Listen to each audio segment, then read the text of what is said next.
Good morning, my people, my people, my people, my people.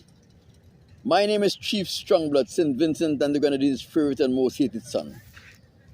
The diaspora machismo. My people, the award for the most prudent economic practices in the management of a small island economy within the Caribbean goes to Ralph Gonsalves and his Unity Labour Party for managing the economy of St. Vincent and the Grenadines and for growing our economy in reverse. Listen to what is Ralph Gonsalves' most recent masterstroke. And this is Camilo's specific initiative, one of them with Saboto and one of them with Julia. So Camilo had the idea. While we have the $9 million there, US, in escrow, in our circumstances, why don't you let us use it? Camilo is looking for a number in the region of $5 million to rebuild Little Tokyo. For 21 plus years, his government take rent from the small Vincentian business operators that operated in Little Tokyo. And he allowed those premises to go into disrepair and eventually become in a state of dilapidation.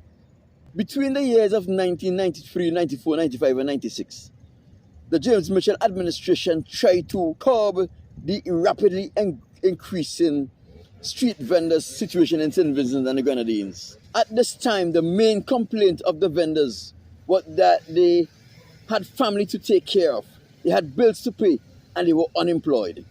The James Mitchell administration gave them the opportunity for work because they were going to find work for them outside of the vending on the streets. Ralph Gonsalves did not see how this could benefit the community as a whole, and he intervened on behalf of the vendors. At this stage in St. Vincent and the Grenadines history, we had about 15 vendors that operated in the Middle Street area.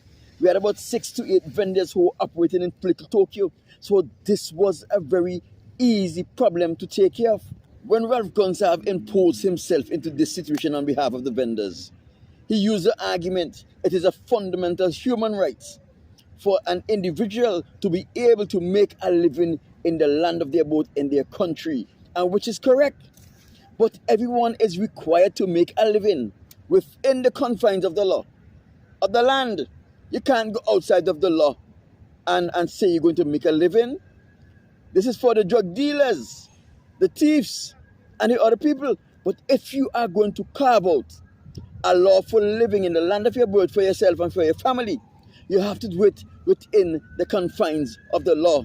Otherwise, your efforts are illegal. First thing, the vendors was trading without license. They were loitering. They were creating a public nuisance because they were blocking pedestrian walkway, and they were creating an obstacle for vehicular traffic.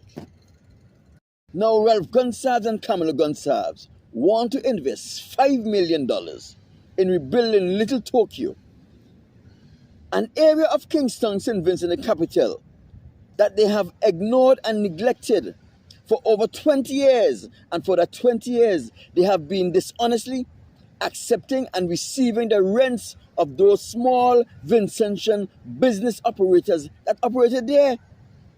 This is $5 million that could have gone to providing equipment for the Kingstown General Hospital. A part of these $5 million could have gone to ensure that a delegation went to the Virgin Islands to look for markets so our farmers could have a place to sell their produce.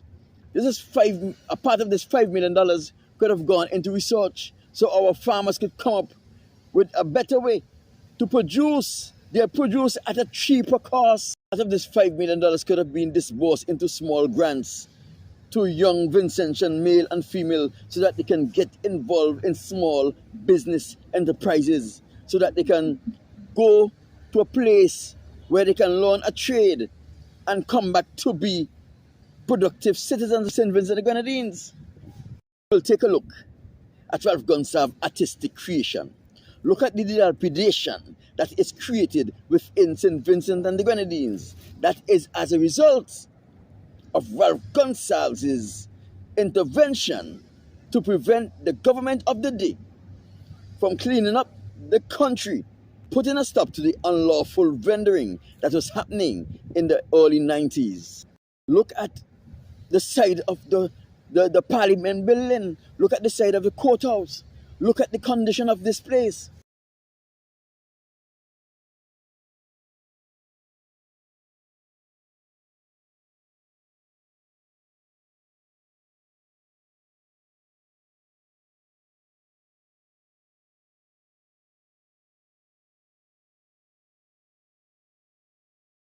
Look at what the police have to look at every day when they go into work and when they leave in work. Look at the eyesore that is created. Look at it.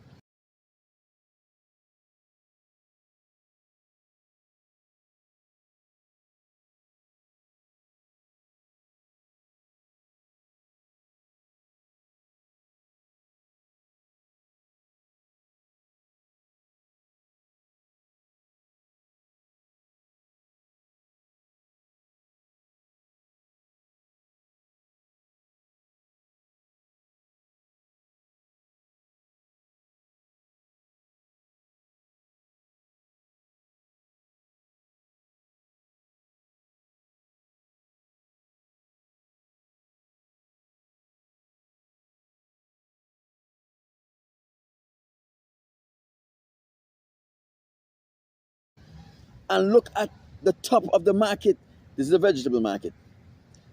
The people on the weekends, because they don't want their dilapidated structure to be thrown away, they take them on the top of the market. Long time, on a Sunday, we're going for a stroll with a girlfriend. We have nowhere to go. We walk up to the top of the market and walk around just to create something to do with your significant other. Today, that is totally impossible. Because when you go up there on the weekend, it's a big slum. Doug Howard is who produced this video. And I thank Doug Howard for bringing this slum to the light of all Vincentians who thinks that when they return to St. Vincent and the Grenadines, they are returning to the St. Vincent and the Grenadines they once knew and loved. They are returning to a slum of a country. Thanks to the Honorable Bush Doctor Ralph E. Gonsalves. People, can you believe this? When dignitaries come from overseas, this is what they are greeted with. When tourists come to St. Vincent and the Grenadines, this is what they are greeted with. Is it any wonder that even though we have an international airport, our tourism still cannot pick up? Now, you have allowed a little Tokyo, a foreign investment, a gift to the people of St. Vincent and the Grenadines from the Japanese government to go into this repair. My name is Chief Strongblood, St. Vincent and the Grenadines' favorite and most hated son, the diaspora machismo, saying hi to the two African siblings, the slaves who came to America to make a better living, but instead found slavery, who their masters has sent to interfere with my video. The next time I'll show you their pictures. Don't worry. My name is Chief Strongblood. I'm out.